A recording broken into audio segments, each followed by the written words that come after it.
Good morning, everyone. Welcome to today's morning gathering. Let's continue listening to the music and taking some deep breaths together.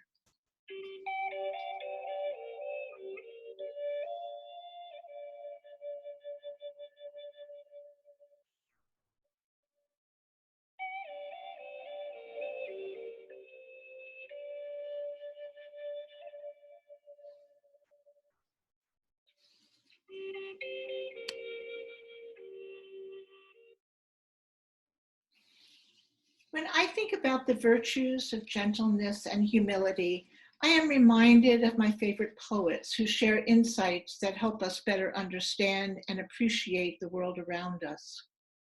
Poetry can help us to empathize, to better understand one another. Poems can guide us to pay attention so that the world we think we know and perhaps take for granted is seen anew. Before I read Frederick by Leo Lionni, I would like to share a portion of the poem Mindful by Mary Oliver. Every day I see or hear something that more or less kills me with delight, that leaves me like a needle in the haystack of light. It was what I was born for, to look, to listen, to lose myself inside this soft world, to instruct myself over and over in joy, in acclamation. And now, Frederick.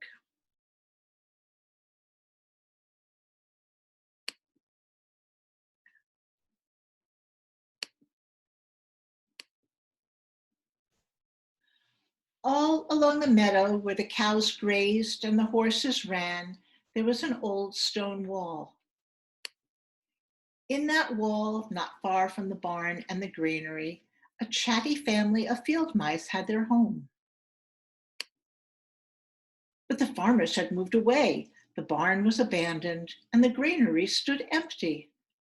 And since winter was not far off, the little mice began to gather corn and nuts and wheat and straw. They all worked day and night, all except Frederick. Frederick, why don't you work? They asked. I do work, said Frederick. I gather sun rays for the cold, dark winter days. And when they saw Frederick sitting there staring at the meadow, they said, And now, Frederick? I gather colors, answered Frederick simply, for winter is gray. And once Frederick seemed half asleep. Are you dreaming, Frederick? They asked reproachfully. But Frederick said, Oh no, I am gathering words, for the winter days are long and many, and we'll run out of things to say.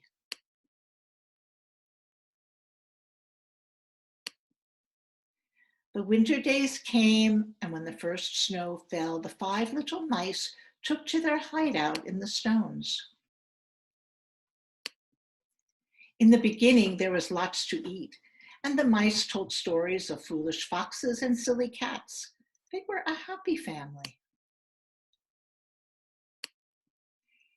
But little by little, they had nibbled up most of the nuts and berries. The straw was gone, and the corn was only a memory.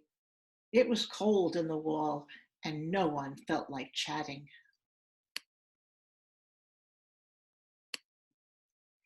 Then they remembered what Frederick had said about sun rays and colors and words. What about your supplies, Frederick? They asked. Close your eyes, said Frederick as he climbed on a big stone. Now I send you the rays of the sun. Do you feel how their golden glow? And as Frederick spoke of the sun, the 4 little mice began to feel warmer. Was it Frederick's voice? Was it magic? And how about the colors, Frederick? They asked anxiously. Close your eyes again, Frederick said. And when he told them of the blue periwinkles, the red poppies and the yellow wheat and the green leaves of the berry bush, they saw the colors as clearly as if they had been painted in their minds. And the words, Frederick cleared his throat, waited a moment, and then, as if from a stage, he said, "Who scatters snowflakes? Who melts the ice? Who spoils the weather? Who makes it nice? Who grows the four-leaf clovers in June? Who dims the daylight?